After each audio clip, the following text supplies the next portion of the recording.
जय जय शङ्कर हर हर शङ्कर जय जय शङ्कर हर हर शङ्कर जय जय शङ्कर हर हर शङ्कर जय जय शङ्कर हर हर. அத்வைத்தம் தெய்வத்தின் குரல் 6ஆம் பாகம்.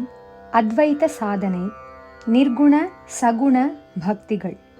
இப்போது சோதனை பண்ணும் ஆத்மா, தன்னை தெரிய பண்ணிக் கொள்கிற ஆத்மா, சரணாகதனை அப்படியே ஆட்கொள்கிற காரியத்தை பண்ணும் ஆத்மா என்றெல்லாம் சொன்னதால் அது நிர்குணமாக இல்லாமல் காரியம் பண்ணும் சகுணமா என்ன? சகுணம் என்றால் அது இல்லையே நம் லட்சியம், அது அப்படி இருக்கவும் முடியாதே என்று கேள்வி வரலாம். இங்கேதான் ஸ்ரத்தையை கொண்டு வர வேண்டும். அதனால்தான் பரம கவனத்தோடு வழிகாட்டும் ஆச்சாரியாள் அதை, அதாவது ஸ்ரத்தையை, முன்னேயே இங்கே நமக்கு பாடிகார்டாக ரக்ஷணத்திற்கு வைத்துவிட்டார். சகுண நிர்குண கேள்வியெல்லாம் கேட்காதே. நிர்குண ஆத்மாவையே நீள நெடுகச் சொன்ன உபனிஷத் இங்கே இப்படித்தான் சொல்லி இருக்கிறதென்றால் பேசாமல் பூரண நம்பிக்கையோடு அதை ஏற்றுக்கொண்டு ஆத்மாவுக்கு உன்னை அன்பினால் கொடுத்து கொள்ளு.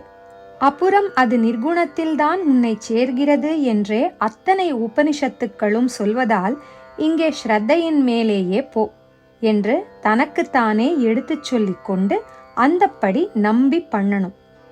நிர்குண பிரம்மம் அந்த சமயத்தில் மட்டும் சகுணமாய் அனுக்கிரகம் பண்ணி உன்னை உள்ளே தள்ளிவிட்டு அந்த உள்ளே நிர்குணமாகவே உன்னை ஐக்கியப்படுத்திக் கொள்கிறது என்று வேண்டுமானால் வைத்துக்கொள்ளு. அப்படியெல்லாம் எதுவும் வைத்துக் கொள்ளாமல் ஸ்ரத்தையின் மேலேயே போவதுதான் ஸ்லாக்கியம். சகுணம் என்று கொஞ்சம் இடம் கொடுத்தாலும் அப்படியே அனந்த கல்யாண குணானுபவம், லீலானந்தம் என்று மனசு போய் ஒரே துவைத்தத்தில் கொண்டு விட்டு விடும். அது எத்தனை நன்றாயிருந்தாலும் உன் லட்சியம் அத்வைத்தமே என்பதை மறந்து போய்விடாதே. சகுண பிரம்மமான ஈஸ்வரன் நினைவு வராமல் இருக்காதுதான்.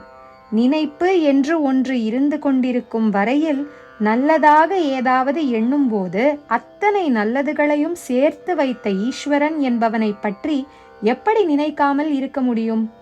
அத்வைத சித்தாந்தம் ஒன்று தவிர பாக்கி எல்லா மதங்களும் முடிவாகச் சொல்கிற அவனை இவன், அதாவது அத்வைத சாதகன் நினைக்காமலே இருக்க முடியுமா? நினைப்பு வரத்தான் வரும். வருகிற போது, அப்பா உன் கிருப்பையால் தான் எனக்கு அத்வைத்தத்தில் மனஸ் போயிருக்கிறது, உன் கிருப்பையால் தான் அதற்கானதில் ஏதோ கொஞ்சம் கொஞ்சம் பண்ணிக்கொண்டு போகிறேன், முடிவாக உன்னுடைய நிர்குணஸ்வரூபத்தில் இந்த குழந்தையை ஒன்றாக்கிக் கொள்ளணும் என்ற பரம கருணையால்தான் இதெல்லாம் நடத்துவிக்கிறாய். ஆகையால் இப்போது உன்னை சகுணமாக உபாசிக்க ஆரம்பித்தேனானால் உன் கிருப்பையை, உன் சங்கல்பத்தை மறுத்தே அப்படி பண்ணுகிறதாகத்தான் தோன்றுகிறது. அப்படி ஆகாமல் மேலே மேலே இந்த வழியிலேயே போகும்படி கிருப்பை பண்ணப்பா என்று நன்றியோடு பிரார்த்தித்து கொண்டு நிர்குண தத்துவத்திலேயே சித்தத்தை திருப்ப வேண்டும்.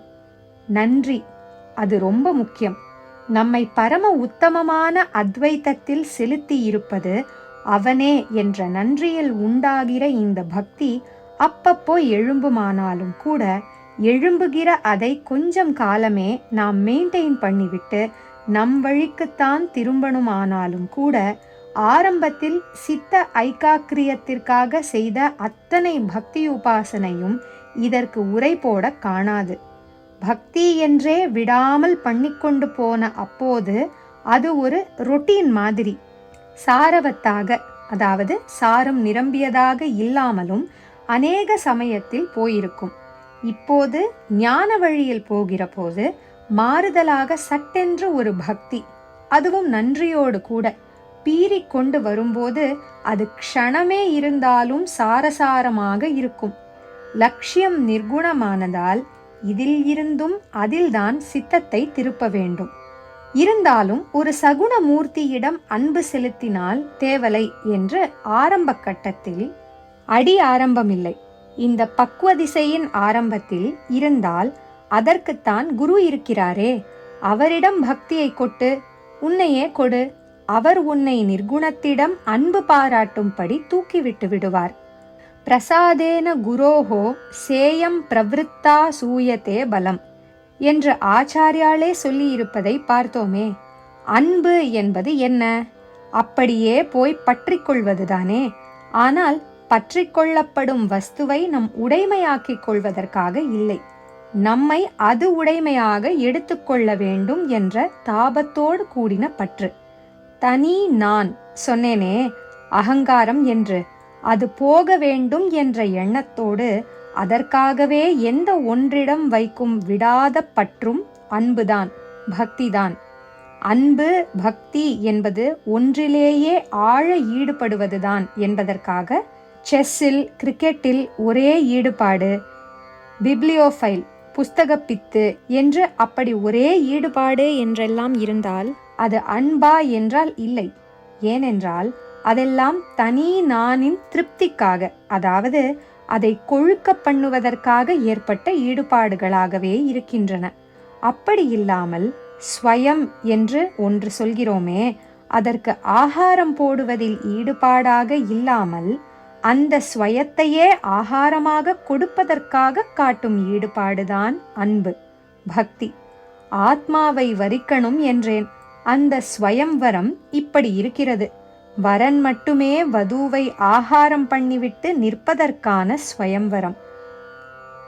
ஜெய ஜெய சங்கர, ஹர ஹர சங்கர, ஜெய ஜெய சங்கர, ஹர ஹர சங்கர, ஜெய ஜெய சங்கர, ஹர ஹர சங்கர, ஜெய ஜெய சங்கர, ஹர ஹர சங்கர.